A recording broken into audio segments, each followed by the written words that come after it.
નમસ્કાર મિત્રો, કેમ છો બધા? આજનો આ વિડીયો ખાસ કરીને આપણા આદિજાતિ ખેડૂત ભાઈઓ અને બહેનો માટે ખૂબ જ કામનો છે.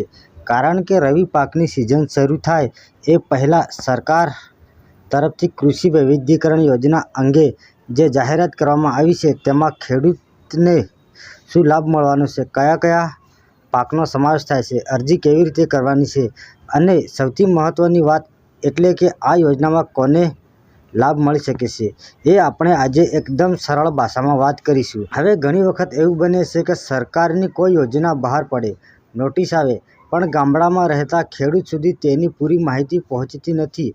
કોઈ અડધી વાત કહે, કોઈ કંઈક અલગ કહે અને પછી ખેડૂત મૂંઝવણમાં પડી જાય છે. એટલે આજના આ વિડીયોમાં જે માહિતી છે તે ફોટામાં દેખાતી સરકારી નોટિસના આધારે સમજાવીશ. તમે પણ નોટિસનો ફોટો ધ્યાનથી જોઈ શકો છો.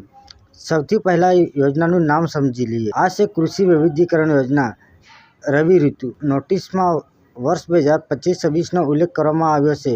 આ યોજના આદિજાતિ ખેડૂતો માટેની યોજના છે અને તેમાં રવિ સિઝનમાં ખેતી માટે બિયારણ તથા ખેતીને લગતી સામગ્રીનો લાભ આપવાની જોગવાઈ કરવામાં આવી છે. હવે અહીં એક વાત છે કે જે ખેડૂત ભાઈઓએ ખાસ સમજવી જોઈએ. આ યોજના સામાન્ય રીતે દરેક ખેડૂત માટે નથી. નોટિસ મુજબ આદિજાતિ વર્ગના પાત્ર ખેડૂતો માટે આ યોજના રાખવામાં આવી છે. એટલે જો તમે આદિવાસી કેટેગરીમાં આવો છો અને યોજનાની જરૂરી શરતો પૂરી કરો છો, આ માહિતી તમારા માટે મહત્ત્વની બની જાય છે. તો ચાલો હવે જોઈએ કે આ યોજનામાં કયા કયા વિસ્તારોનો સમાવેશ થાય છે. તો મિત્રો, નોટિસમાં બતાવ્યા પ્રમાણે બનાસકાંઠા, સાબરકાંઠા, અરવલ્લી, મહીસાગરમાં ઘણા ખેડૂતોનો રવિ અને સિઝનમાં ઘઉં, ચણા, મકાઈ અને શાકભાજી જેવા પાક લેતા હોય છે. દાહોદ જિલ્લાના આ યોજના હેઠળ આ લાભનો યોગ્ય ઉપયોગ થાય તો ખેતીના ખર્ચમાં પણ મદદરૂપ થઈ શકે છે. હવે વાત કરીએ કે લાભમાં શું શું મળે છે. તો મિત્રો, નોટિસમાં જણાવ્યા મુજબ રવિ સિઝનમાં પાકમાં ઘઉં, ચણા અને મકાઈનો ઉલ્લેખ કરવામાં આવ્યો છે. એટલે આ પાક માટે બિયારણનો લાભ મળવાનો છે. આ સાથે ખેતીમાં ઉપયોગી અન્ય સામગ્રીની પણ જોગવાઈ કરવામાં આવી છે. હવે તમે કહેશો કે આ ભાઈ, ઘઉં તો આપણે દર વર્ષે વાવીએ છીએ, ચણા પણ વાવીએ છીએ, તો આમાં નવી વાત શું? નવી વાત એ છે કે સરકારની યોજના હેઠળ પાત્ર ખેડૂતોને ખેતી માટે જરૂરી બિયારણ અને કીટના સ્વરૂપમાં સહાય મળી શકે છે. એટલે બજારમાંથી બધું જ પોતાની રીતે ખરીદવાની જગ્યાએ યોજના હેઠળ મળતો લાભ ખેડૂત માટે ઉપયોગી બની શકે છે. પરંતુ અહીં હું એક વાત સ્પષ્ટ કહી દઉં, નોટિસમાં જે લાભ અને સામગ્રીની જોગવાઈ છે તે વિસ્તાર, પાક અને યોજનાની શરતો પ્રમાણે લાગુ પડશે. એટલે કોઈ એક ખેડૂતને જે વસ્તુ મળી હોય એ જ વસ્તુ દરેક ખેડૂતને મળશે એવું માનવું નહીં. તમારી અરજીમાં જે પાક અને પાત્રતા હશે તેના આધારે લાભ મળવાનો રહેશે. હવે વાત કરીએ શાકભાજીની. તો મિત્રો, નોટિસમાં જણાવ્યા મુજબ ટામેટાં, ભીંડા અને રીંગણ જેવા શાકભાજીના બિયારણનો ઉલ્લેખ પણ જોવા મળે છે. કેટલાક પાક અને વિસ્તાર માટે અન્ય શાકભાજીના બિયારણનો પણ સમાવેશ કરવામાં આવ્યો છે. એટલે જો તમે માત્ર અનાજનો પાક જ કરતા હો એવું નથી. યોજના હેઠળ શાકભાજી ખેતી સાથે જોડાયેલા લાભની પણ જોગવાઈ જોવા મળે છે. આ બાબત ખાસ કરીને નાના ખેડૂતો માટે ઉપયોગી બની શકે છે. કારણ કે ઘણી વખત ખેડૂત પોતાના ખેતરના એક ભાગમાં ઘઉં કે ચણા કરે છે અને બીજા ભાગમાં શાકભાજી કરે છે. જો યોગ્ય પાત્રતા હોય તો યોજના હેઠળ મળતી કીટનો ઉપયોગ કરીને ખેતીમાં વૈવિધ્ય લાવી શકાય છે. અને આ જ કારણથી કદાચ યોજનાનું નામ પણ કૃષિ વૈવિધ્યકરણ રાખવામાં આવ્યું છે. એક જ પાક પર આધાર રાખવાને બદલે અલગ અલગ પાક તરફ ખેડૂતને પ્રોત્સાહિત કરવાનો મુખ્ય ઉદ્દેશ સરકારનો છે. હવે આવી એક ખૂબ જ મહત્ત્વની વાત પર.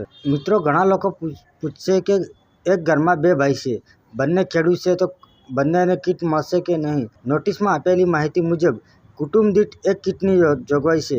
એટલે એક જ પરિવારના 2 કે 3 સભ્યો અરજી કરે એટલે દરેકને અલગ કીટ મળશે એવું માનવું નહીં. આ યોજના હેઠળ કુટુંબ દીઠ એક કીટનો લાભ આપવામાં આવશે.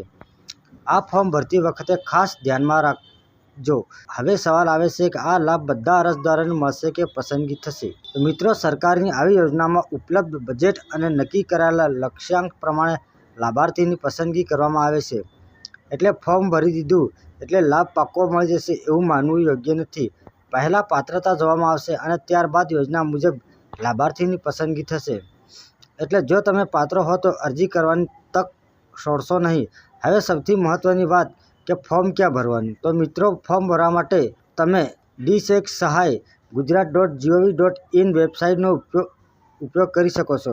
હવે જો તમને મોબાઈલમાંથી ફોર્મ ભરતા આવડતું હોય તો તમે ઓનલાઈન પ્રક્રિયા કરી શકો છો.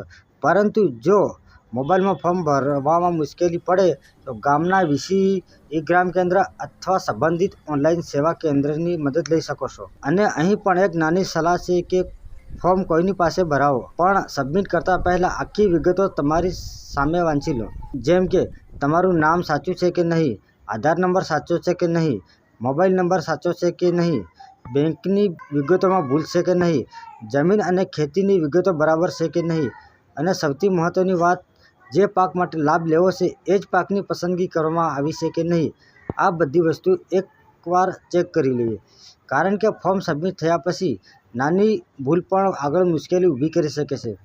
હવે વાત કરીએ તારીખની. નોટિસમાં ઓનલાઈન અરજી માટે 31 ઓગસ્ટ 2025 તારીખ દર્શાવવામાં આવી છે. એટલે આ તારીખ નોટિસના સમયગાળા માટે છે. જો તમે આ વિડીયો હવે પછી જોઈ રહ્યા હો તો તારીખ પસાર થઈ ગઈ હોય તો જૂની તારીખ જોઈને ફોર્મ ભરવા ન દોડતા. હાલની નવી જાહેરાત, નવી તારીખ અથવા અરજી ફરી શરૂ થઈ છે કે નહીં એ સત્તાવાર વેબસાઇટ પર તપાસવી જરૂરી છે. આ વાત હું એટલા માટે કહી રહ્યો છું કે યુટ્યુબ પર જૂના વિડીયો ઘણા સમય સુધી ચાલતા રહેશે. કોઈ વ્યક્તિ 1 વર્ષ પછી વિડીયો જુએ અને તેમાં આપેલી જૂની તારીખને આજની તારીખ માની લે તો મુશ્કેલી થઈ શકે છે. એટલે હંમેશા નવીનતમ સરકારી જાહેરાત ચેક કરવી. હવે એક બીજી વાત છે કે જે ખેડૂત મિત્રો માટે ખૂબ જ જરૂરી છે.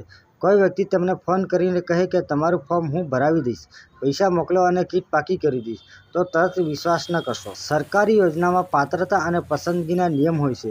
કોઈ વ્યક્તિ પોતાની રીતે કોઈનું નામ પાકું કરી શકે એવું નથી.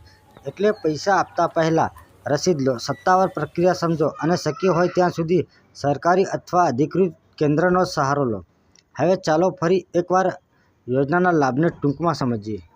આ યોજનામાં રવિ ઋતુની સાથે જોડાયેલી છે. આ પાત્ર આદિજાતિ ખેડૂતો માટે છે. નોટિસમાં વિવિધ જિલ્લાઓનો સમાવેશ કરવામાં આવ્યો છે, જેમાં દરેક જિલ્લાઓમાં અલગ અલગ બિયારણ આપવામાં આવશે.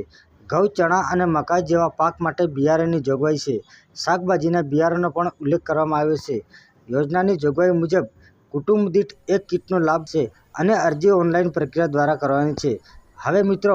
હવે મિત્રો, જો તમે ફોર્મ ભરવા માંગતા હોય અને તમને ફોર્મની જાણકારી ન હોય તો તમે ગામના વીસીઈને પૂછો, ગ્રામ પંચાયતના સંબંધિત કર્મચારી પાસે પૂછો અથવા અધિકૃત કૃષિ આદિજાતિ વિભાગની કચેરીમાં માહિતી મેળવો.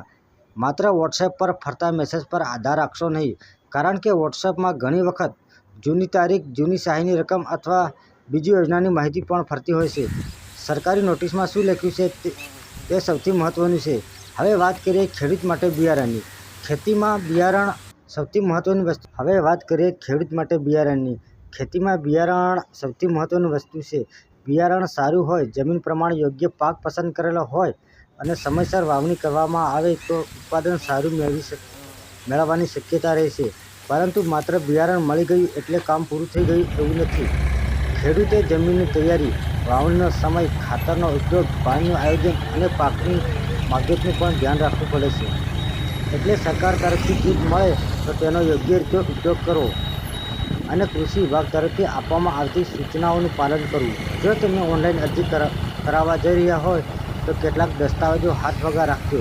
આધાર કાર્ડ, મોબાઈલ નંબર, બેંક ખાતાની માહિતી અને ખેતી સંબંધિત જરૂરી વિગતો તૈયાર રાખશો તો ફોર્મ ભરતી વખતે સમય ઓછો લાગશે અને અરજી થઈ જાય પછી સૌથી મહત્ત્વનું કે અરજી નંબર અથવા રસીદ સાચવીને રાખજો.